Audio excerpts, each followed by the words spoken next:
Thank you to the Bending Saiyan for their generous donation on Patreon. Man, I always love hearing this theme song, man. This main menu music, I love it.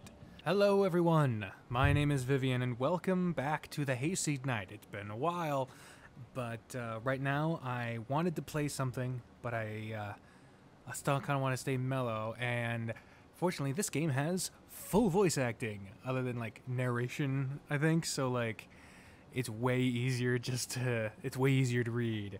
And I appreciate that. Plus, it's just entertaining as fuck, and I've been wanting to play it for a while, so here we go. Anyway, point is that Ader was a poor starving deer, and Eina wasn't willing to put up with this anymore. Hell nah. Oh, yeah, did I ask on the last episode what to choose? Let me go back to the last episode. I guess I either didn't ask for any tips, or if I did, no one offered any. Either way, a cure. I don't remember. Honestly, I don't remember which one. Of course, this could be a totally different choice. I do not know. But I'm going to choose one, see how it goes. I'm going to go with. What does find a cure mean? Let's go with find a cure, because indulging in someone's pickiness and rudeness is not going to solve said pickiness or rudeness. Some small maroon spots in the potato's skin alerted Eina that the potato she'd chosen probably wasn't in the best condition. As she was devising the punishment she'd bring upon the merchant that could have endangered Ader's life with diseased food, she had a small epiphany. Perhaps Ader wasn't being an imbecile. Perhaps he was just sick. Nah, he was being an imbecile. Eina didn't have the foggiest idea about medicine, but she figured that it couldn't be too different from fixing any other thing in the world. She just had to figure out what piece was malfunctioning. She's so cute. And she knew where to look. Quiet, furtive steps, the only sound disrupting the consuming silence that filled the temple of Hirib once the night fell and honest folks left the streets. Any thief that was dumb or brave enough to target such an old place of worship would have been surprised to see that not a single fire burned in the whole temple after sunset. I decided it might be a good idea to look back on the last time I had this choice. Turns out I did, and also turns out I was bald when I was streaming it the first time. Oh god. Take care of your hair, folks. Please.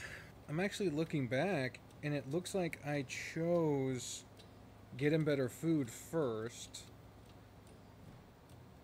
But then I went back? Why did I go back? Like, there's no guarantee that everything is the same, but, yeah, in episode 2 of this, which was a live stream years ago, I chose, first to Get Him Better Food, and then Maxie was in the chat, which is awesome, and they said that, if the other choice, you get a bit more personal with Ader. So I guess we're going with this one, the Find a Cure choice. Who knows? Maybe something's different. And there's the room. That's the room that the narrator is in. Not in the courtyard, not in the offertory, not in the library where someone was meticulously looking through shelves filled with books and clay tablets that threatened to crumble into dust at any moment. Eina set her sights on an interestingly named volume. There it is.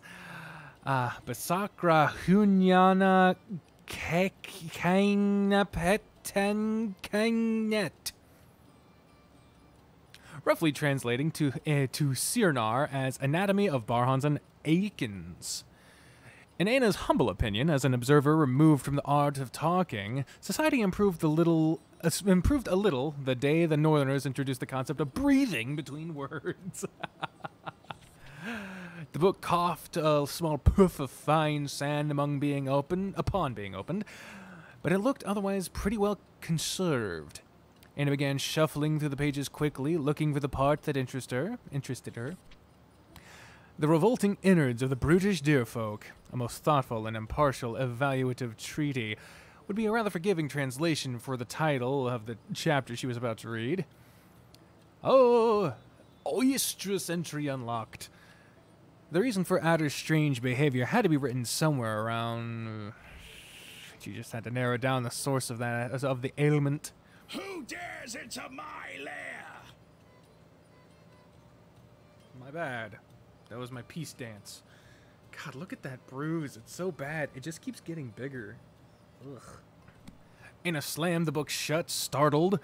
She growled softly to let him know that it was just her, and she left the book on a nearby table. Eina, you stupid spendthrift! What are you doing to my precious books? Spendthrift, huh? The merchant explored the room with his cane, trying to make his way toward Eina. He picked up the tome that Eina was reading, making sure that every page was where it's supposed to be. Huh. The pages are bent. Are you just reading this? Wait, you? Reading? Are you sick, child? Eina would have loved to tell her father that she had hobbies and interests, that he knew nothing about her, that she hated reading, and that dyeing her hair green wasn't just a phase. The merchant continued examining the book. He ran his bony fingers along the engraved inscription on the spine of the book. What do you need an anatomy book for anyway? The old man paused for a second. I hope you can... Let me listen. What do you need an anatomy book for anyway? Okay, I'm gonna turn up the game volume just a little bit. The music's probably gonna be a little loud, but I'd like you to be able to at least hear the voice acting, because they deserve the recognition. The old man paused for a second, considering his own question. I'm gonna unman that bespalling tallow catch!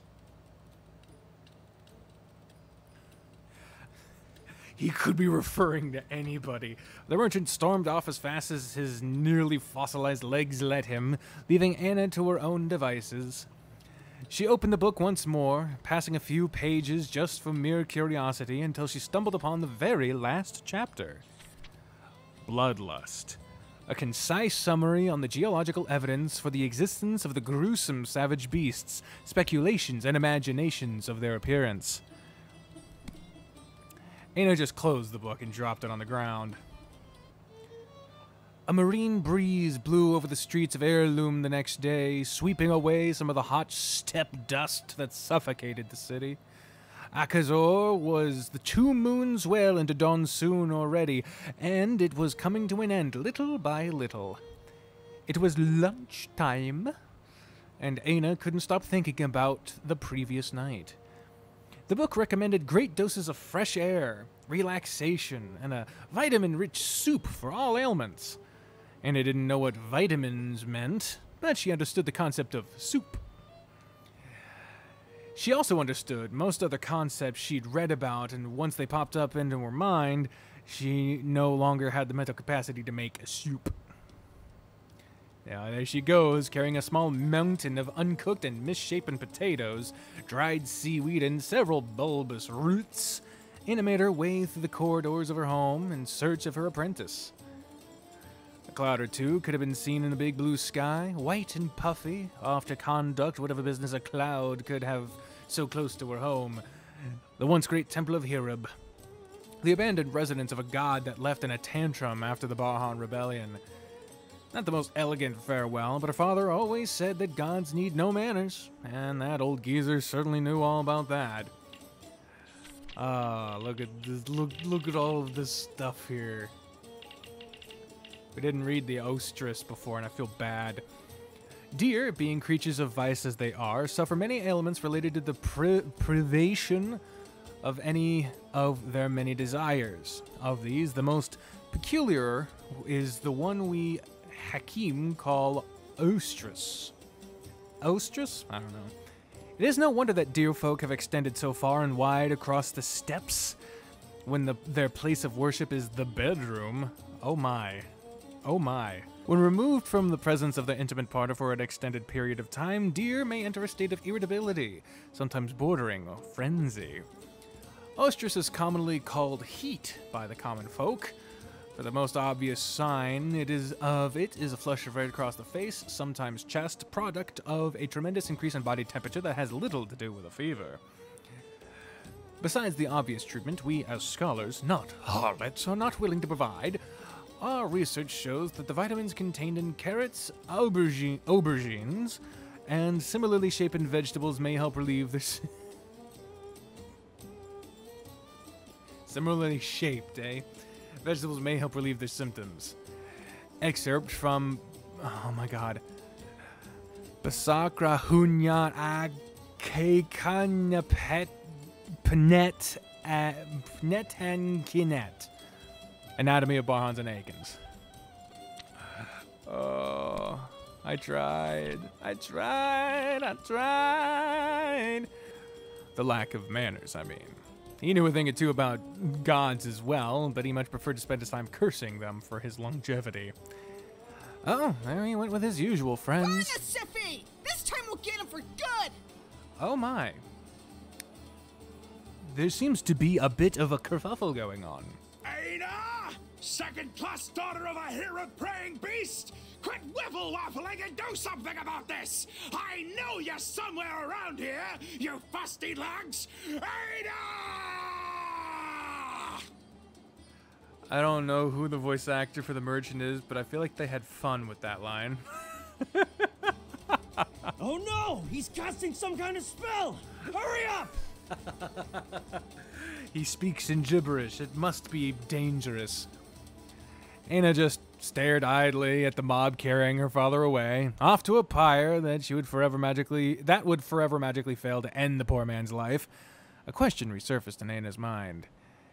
It was Ader's, pondering aloud whether Eina's father was hated a little more or a little less for purchasing or desecrating the temple of a god that most people despised anyway. She took a moment to consider this as she walked into the sunlight. Sacrilege is a kind of a global standard, I suppose. Cue Ader moping all by himself in the courtyard. Fucking potatoes just... Oh, well, there they are. That was fucking cool. Eina tensed up her shoulders and stretched out the food plate, attempting to pass the dish as something casual that she didn't go out of her way and spend her personal earnings to buy. Once more, instead of happily proceeding to choke on his payment of helping out in the forge, Ader took a long, empty look at the food. He sighed and looked away. You asshole. Sorry, boss. I'm not hungry. Bullshit, you're not. So he'd said time and time again during the last few moons. But Ader had always ended up giving up and eating. Less and less every time, however. Eina waited patiently to no avail.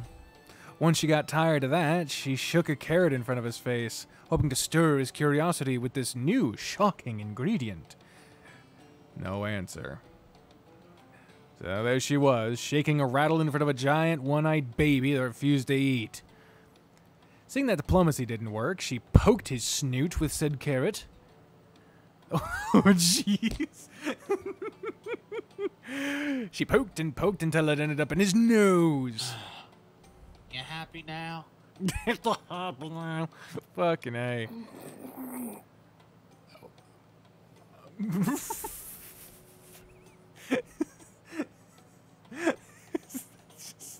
That's supposed to be gibberish, or is that how it's actually... Is that how it is an attempt to... I don't know. Eina's total desperation was purposefully ignored by Ader, so a poor carrot was snapped in two for his sins. Recollections of the anatomy book began appearing in her mind. She didn't want to believe it, but perhaps all those noises weren't sighs, but Ader's tremendously pathetic mating call. Oh no. Oh, this can only go poorly. She stared at Ader from behind the mountain of food as he rubbed his snoot. Yeah, she read something about that. What a shameful display, showing off his nose to a pure maiden to entice her. Oh no. But she had to stay strong. That wasn't the time to let her heart flutter under the very self-indulgent assumption that Ader was somehow interested in getting to know her better. Eina was no Hakim. I don't know what that means in context. Is that in here? A to Z, lore.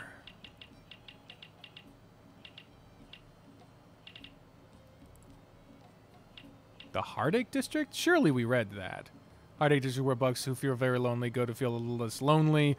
Look, I'm not going to get into details, but the service there goes from extremely fancy company to I guess you don't mind being stabbed while you're naked. Okay. But she knew the profession well. she needed to confirm her suspicions based on the symptoms before giving a diagnosis. Oh my. Well, the overwhelming majority of the choices involve Eina with this blush disaster look, and then the very bottom of a nah, she wouldn't dare. So, blushing heart? I don't know what the hell that action would mean, or pants. That could mean multiple things. I'm gonna save real quick so that we can get multiple viewpoints here. Let's say, what in the holy hell does heart mean? The book had talked at length about the feelings associated with such a state. Heart racing, palpitations, and extreme warmth would be the most characteristic ones, and they would be obvious to the touch. So she's just gonna like grab his chest, touch. Eina looked at her palms. Well, actually, she didn't. They were covered in bandages. She just looked thoughtfully in their general direction. She wouldn't bare her hands for him. Not now. Not yet. Maybe not ever. Her ears weren't covered, though. Perhaps she could listen to his heartbeat. She could just put her face to his chest and... Oh... Wait, she couldn't listen to his heartbeat with her face buried in his chest. Oh, okay, so that didn't work. Ader's like, what the fuck? You should be so lucky, Ader. I'm gonna resort to pants for the last. Let's go with blush. The book stated quite specifically that one of the most obvious external signs of the illness was a flush of red spreading through face and possibly chest. Eina put her face closer to Ader's, looking for that blush. Ader's face went red immediately. Eina nodded to herself. Ader's dumb face, fucking tongue. It had to be a bad case. He was even going a little cross-eyed. Oh. Oh no. Okay, pants. Oh no. Oh, I don't want to make her do this. Eina's wanton eyes followed the trail of... No. Eina's wanton eyes followed the trail of dark curly hair that zigzagged from the gorgeous brunette's chest all the way to the end of his toned stomach. There was a problem, no doubt. A problem in his pants. See, it was possible that she just meant that, you know, panting, like breath. No such luck.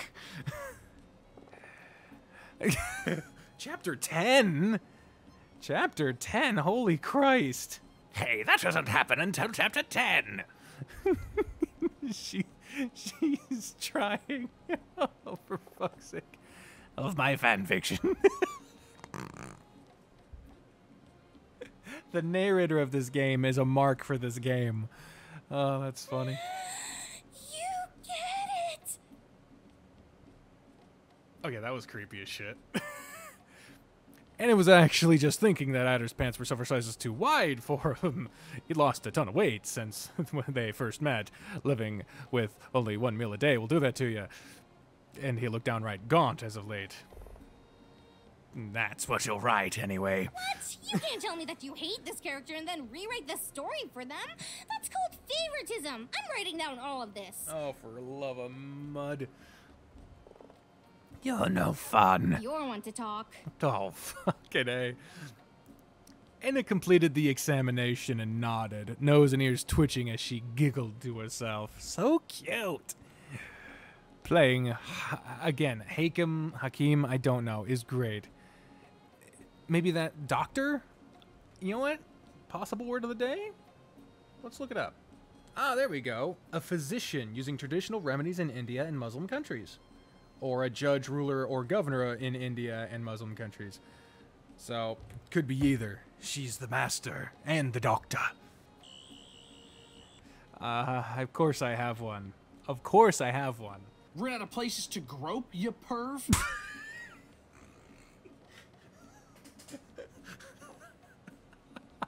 What? Oh my god! You were right. Eina's awful. He rubs hooves. I have to home shall be made aware of the fact that Aina was nothing but a little slobbering beast. Whoa. You're one to talk. That's fair. Oh. Aina's entry updated. What? A